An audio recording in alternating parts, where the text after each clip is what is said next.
नमस्कार दोस्तों, आपका स्वागत है हमारे इस चैनल में एडवोकेट कृष्ण कुमार त्रिपाठी। दोस्तों, आज का हमारा जो ये वीडियो है ये एक दिल्ली गाजियाबाद के रहने वाले एक शख्स हैं, उनकी एक छोटी सी कहानी बताना चाहूँगा, उसी पे आधारित है। और उस कहानी के माध्यम से कुछ महत्वपूर्ण बातें बताना चाहूँगा जो आप लोगों को पता नहीं होती है फ्रेंड्स। पिछले साल इनका मेरे पास फ़ोन आया था। इनका नाम भी बता देता हूँ। इनका नाम है विजय आनंद पोखरियाल, ये इनका नाम है और ये गाजियाबाद में रहते हैं। और पिछले साल इन्होंने मुझे कॉल लगाया था। इनकी पत्नी ने इनके ऊपर घरेलू हिंसा का मुकदमा लगा के रखा है और बच्चों से ये मिल नहीं पाते। उसके अलावा इन पर हमले भी करवाए गए इनकी पत्नी द्वारा। ये उत्तराखंड के रहने वाले हैं और गाजियाबाद में रहते हैं और एक प्राइवेट नौकरी करते हैं, जैसा कि इन्होंने मुझे बताया।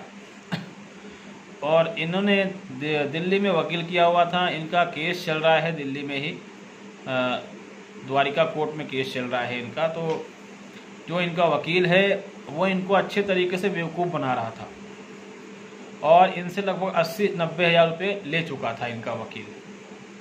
और उसके बाद ये काफ़ी परेशान थे। इनका वकील इन्हें कुछ बताता नहीं था कि क्या चल रहा है, कोर्ट में क्या होता है, फाइल में प्रोसीडिंग वगैरह क्या लिखी जाती है, लेकिन वो इनसे पैसे अच्छे खासे लूट लेता था। तो जब ये परेशान हो गए, इन्होंने हमारे वीडियोस देखे, उसके बाद इन्होंने हमें कॉल लगाया और हमने इनसे एडवाइस की। नॉमिनल फ़ीस ली थी, मेरे ख्याल से शायद मैंने 1500 रुपये इनसे लिए थे एडवाइस के। तो उसके बाद फिर हमारी इनकी बातचीत शुरू हुई। मैंने इनको कई तरीके बताना शुरू किए कि आप ऐसा कीजिए, ऐसा कीजिए। जब ये ऐसा करने लग गए तो इनके वकील ने इनसे कहा कि तू आजकल बड़ा ज्ञानी होता जा रहा है, तुझे कहाँ से मालूम पड़ रही है ये बातें। तो इन्होंने अपने वकील को कुछ बताया नहीं। इन्होंने कहा कि मैं अभी आजकल किताबें पढ़ रहा हूँ और उसी के माध्यम से मुझे मालूम पड़ रहा है। और धीरे धीरे जैसे जैसे इनको कानून समझ में आने लग गया, इनका वकील इनसे कटने लगा। इनके वकील को समझ में आ चुका था कि ये बंदा या तो किसी के संपर्क में है या फिर खुद से ही कुछ कर रहा है।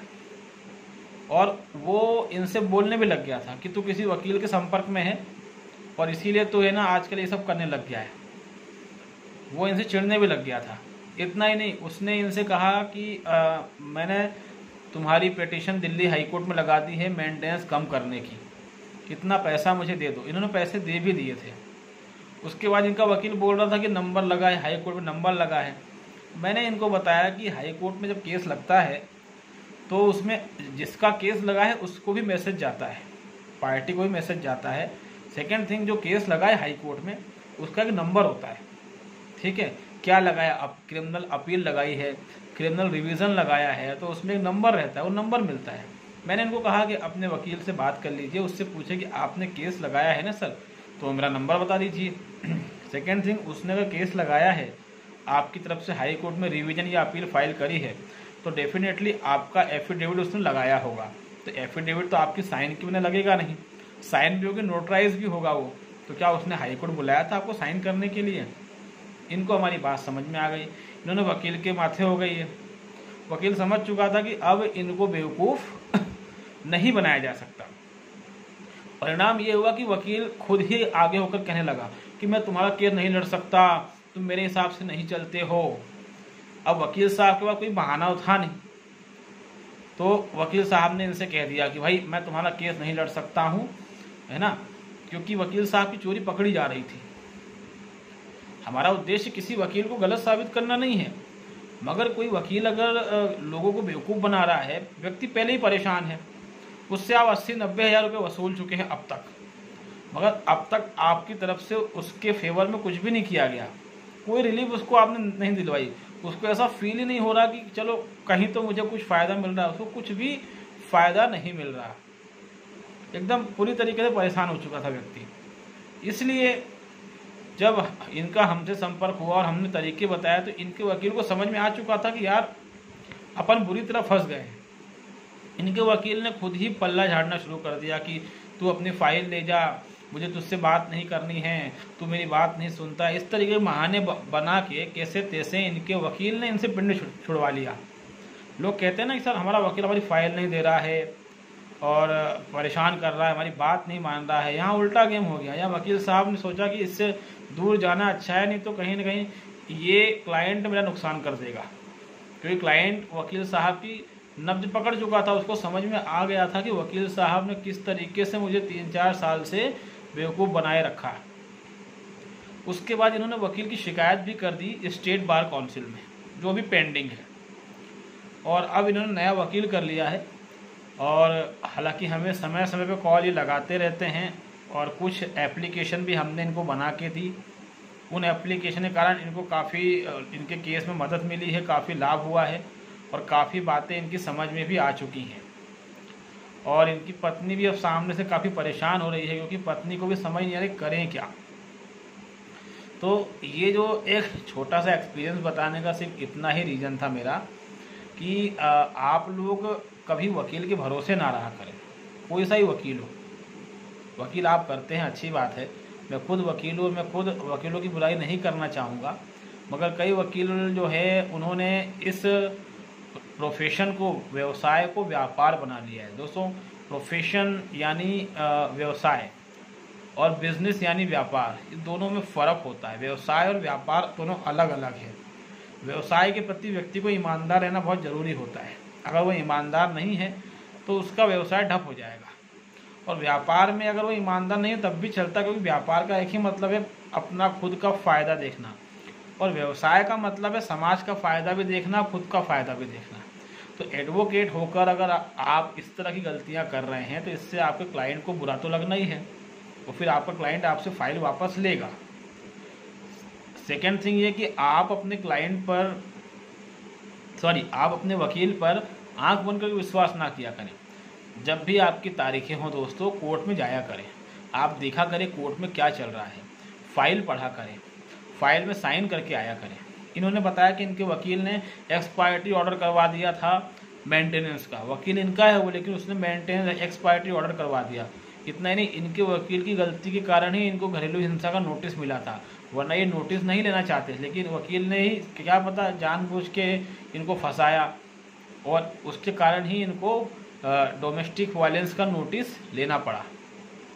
तो वकील साहब की गलती से काफ़ी इनको नुकसान हुआ।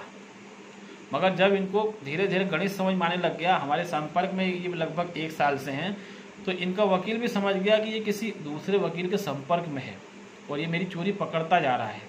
तब इनके वकील ने इनसे पिंड छुड़वाने के लिए खुद ही कह दिया, भाई मैं तेरा केस नहीं लड़ पाऊंगा, ये अपनी फाइल रख, मुझे नहीं लड़ना, क्योंकि वकील साहब की पूरी पोल खुल चुकी थी।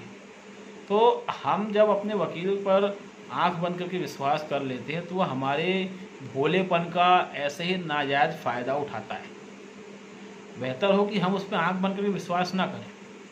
हम कोर्ट जाते हैं, आपकी इम्पोर्टेंट डेट्स लगी हैं, आपको कोर्ट जाना चाहिए, भले आप 2 मिनट के लिए जाइए, देख के आ जाइए क्या चल रहा है।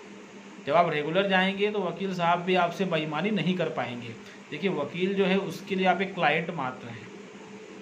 आप चले जाएंगे, कोई दूसरा आ जाएगा उसके पास, लेकिन आपके लिए ये जो केस है ये आपकी लाइफ का सवाल रहता है, आपकी ज़िंदगी से जुड़ा है। इसका एक गलत फैसला आपकी ज़िंदगी में बहुत बड़ा उल्टा पुल्टा चेंज कर देगा, और एक अच्छा फैसला आपकी ज़िंदगी में एक पॉजिटिव चेंज लेके आएगा। तो आप अगर आंख बंद करके वकील के भरोसे हैं तो ये एक गलत फहमी रहती है। उसके बाद फिर लोग कहते हैं कि सर हमें कुछ पता नहीं है। तो सीधी सी बात ये दोस्तों कि किसी को कुछ नहीं पता होता। कोर्ट जो लोग भी आ रहे हैं उनमें से 90% लोग ऐसे हैं जो पहली बार ही कोर्ट आ रहे हैं, उनका कोई ट्रैक रिकॉर्ड नहीं है कोर्ट में आने का। आप अक्सर लोगों से सुनेंगे कि हमारे ख़ानदान में तो आज तक ऐसा कुछ हुआ ही नहीं था, मैं तो पहली बार कोर्ट आया हूँ। तो हर कोई पहली बार ही कोर्ट आता है, कोर्ट भी लोग पहली बार ही आते हैं। और जब कोई गंभीर बीमारी आपको हो जाती है तो डॉक्टर के पास भी आप पहली बार ही जाते हैं। किसी को हार्ट अटैक आया तो डॉक्टर के पास पहली बार ही जाएगा, और जब वो जाता है तो वो खुद भी कई तरीके ढूंढने लगता है बचने के, और ये भी समझने लग जाता है कि मुझे क्या खाना है क्या नहीं खाना है कि मेरा हार्ट अटैक फिर से ना आए। तो उसी तरह जब हम वकील से संपर्क में रहते हैं तो हमें वकील साहब अच्छे हैं, बहुत अच्छी बात है, लेकिन हमें अपनी जिम्मेदारी भी निभाना पड़ेगा। हमें इस बात को तय करना पड़ेगा कि वकील साहब ठीक से काम कर रहे हैं कि नहीं कर रहे हैं, और मेरे प्रति ईमानदार है कि नहीं। क्योंकि वकील ने एक गलत स्टेप अगर चल दी, ध्यान रखना पूरा केस खराब हो जाता है। और पूरा केस खराब होने के बाद आप कहीं के नहीं रह जाते। आप बाद में जज को ये नहीं कह सकते कि सर मेरा वकील ख़राब था ऐसी दलील कोर्ट में स्वीकार नहीं है। फिर जज यही कहेगा कि तुम्हारा वकील ख़राब था तो तुमने वकील चेंज क्यों नहीं किया। तो आप जज को ये बात नहीं कह सकते। जज इस बात पर आपकी बात नहीं मानेगा। ये डिफेंस बहुत कमज़ोर डिफेंस हो सकता है। तो हम जो हैं केस जो हम देखते हैं उसके प्रति हमें जागरूक रहना बहुत ज़रूरी होता है। अब कई लोगों को कोर्ट के कई प्रोसीजर ही नहीं पता होते। हम कोर्ट में जाते हैं तो जब भी आप कोर्ट में जाए, आप पर मुकदमा है तो आप अपनी फाइल जो कोर्ट में बाबू बैठता है, क्लर्क बैठता है कोर्ट रूम के अंदर जज के आसपास, उसको बोले मेरी फ़ाइल निकाल दे भाई, मैं कोर्ट में आ गया हूँ, एटलीस्ट मैं साइन तो कर दूँ। वो साइन आप कोर्ट की फाइल में करते हैं ऑर्डर शीट पर। इससे आपकी हाजिरी लग जाती है कि भैया बंदा कोर्ट में आया है। और उसके बाद फिर वकील साहब आएंगे, जो भी जिस भी स्टेज पर केस चल रहा है उस स्टेज को आगे बढ़ाएंगे। अब लोग क्या करते हैं, कोर्ट चले जाएंगे, मगर उनके वकील ने आज तक उनको ये नहीं बताया कि प्रोसीडिंग पढ़ना है, उसके पास साइन करना, जिससे आपकी हाजिरी लग जाए। जज देखता है कि भैया ये बंदा लंबे समय से आ ही नहीं रहा है, तो जज जानबूझ के फिर उटपटांग फैसले देना शुरू कर देता है। आप आ तो रहे हैं मगर आपका वकील आपको जज के सामने ले ही नहीं जा रहा है। और मैट्रिमोनियल डिस्प्यूट में तो हमने 1000 बार कहा है कि लगभग सभी वकील चाहते हैं कि इसमें कॉम्प्रोमाइज़ हो जाए। कॉम्प्रोमाइज़ में मोटी रकम मिलेगी तो उसमें से कुछ % मैं रख लूँगा, मेरा फ़ायदा हो जाएगा। तो विजय आनंद जी ने हमें से कई बार संपर्क किया, आए दिन इनका कॉल आता रहता है। कल भी आया था तो ये कह रहे थे कि सर भगवान की कृपा है कि आप मिल गए, वरना पता नहीं मेरा क्या होता, मेरा केस कहाँ पर जाके ख़त्म होता, मैं बर्बाद हो जाता। उस वकील ने तो मुझे बर्बाद ही कर दिया था। मेरा लगभग लाख रुपया तक मुझसे ले चुका है, लेकिन कोई रिलीफ मुझे नहीं मिला सर, और मुझे भरण पोषण अलग देना पड़ रहा है अपनी वाइफ को। हालांकि उनका केस मेरे ख्याल से जल्दी निपट जाएगा, क्योंकि वो खुद सेक्शन 9 का केस जीत चुके हैं आज की तारीख में। तो आगे भी उनका केस उनके फेवर में निपटने की संभावना बहुत ज़्यादा है। तो दोस्तों ये उनकी एक कहानी थी छोटी सी। ये कहानी सुनाने का सिर्फ इतना ही मतलब है कि हम वकील पर आंख बंद करके विश्वास ना करें। अगर वो कोई बात कहता है कि मैंने ऐसा कर दिया है वैसा कर दिया है, उससे एक सबूत मांग लिया करें। और वकील आपका केस लड़ रहा है दोस्तों, तो उसके पास आपके केस की फ़ाइल रहती है, पूरी फाइल। उस फाइल के एक एक डॉक्यूमेंट की कम से कम एक कॉपी आपके पास होनी चाहिए। कहने का मतलब ये कि वो जो फाइल उसके पास है उसकी एक डुप्लीकेट फाइल आपके पास होनी चाहिए, ताकि कल को अगर कुछ विवाद होता है तो आप वकील के सामने चक्कर ना लगाए कि मेरी फ़ाइल दो, मेरी फ़ाइल दो, और वो नाटक करे या पैसे मांगे। ये करने की दोस्तों आवश्यकता नहीं आनी चाहिए। क्या होता है कि एक समझदार क्लाइंट जो होता है, वकील जो डॉक्यूमेंट लगाता है, समझदार क्लाइंट हर समय उसका एक कॉपी अपने पास लेता है। वो इसीलिए लेता है समझदार क्लाइंट कि कल को वकील साहब मान लीजिए उनसे विवाद हो गया, या वकील साहब दुनिया में ही नहीं रहे, कुछ भी हो सकता है, समय का कोई भरोसा नहीं है, तो फिर मेरा केस कैसे हैंडल होगा। तो अगर आप सब ने जो मेरा वीडियो देख रहे हैं, वकील तो किया होगा आप लोगों ने, तो जो भी डॉक्यूमेंट वकील साहब लगा रहे हैं फाइल में, और कई डॉक्यूमेंट वकील साहब को मिलते हैं, सामने वाली पार्टी को डॉक्यूमेंट लगाती तो उसकी एक कॉपी आपके वकील को देती है। तो जो कुछ भी उनकी फ़ाइल में है वो सब आपकी फ़ाइल में दोस्तों होना चाहिए, ताकि कल को आपको गिड़गिड़ाना ना पड़े वकील से कि जनाब मेरी फ़ाइल दो, वो बोले पहले पैसे दो तब मैं फ़ाइल दूंगा। आपका ही केस बिगड़ेगा, वकील का कुछ नहीं जाना है दोस्तों। तो इस बात को ध्यान रखें।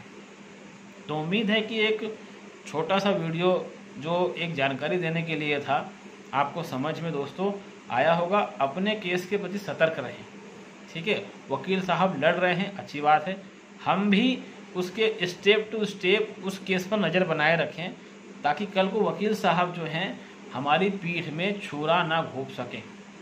नहीं तो फिर आखिर में आप यही कहेंगे कि अरे हर वकील बेईमान होता है। आखिर में यही मुंह से निकलता है, मेरा वकील ही बेईमान था, वो सामने वाली पार्टी से मिल गया, उसने हमारी पीठ में छुरा घोंपा, उसने हमारा केस बिगाड़ दिया, उसने हमसे लाखों रुपए ऐंठ लिए। तो बेहतर वकील को आप पैसे दें, मगर केस की मॉनिटरिंग बहुत ज़रूरी है। आप आंख बंद करके सो जाएंगे, वकील साहब खेल खेल जाएंगे। तो उम्मीद है कि मैं क्या कहना चाह रहा हूँ दोस्तों आपको समझ में आ गया होगा। आप हमारे चैनल में नए हैं तो सब्सक्राइब करें, लाइक करें, इसको शेयर करें। तब तक के दोस्तों बहुत बहुत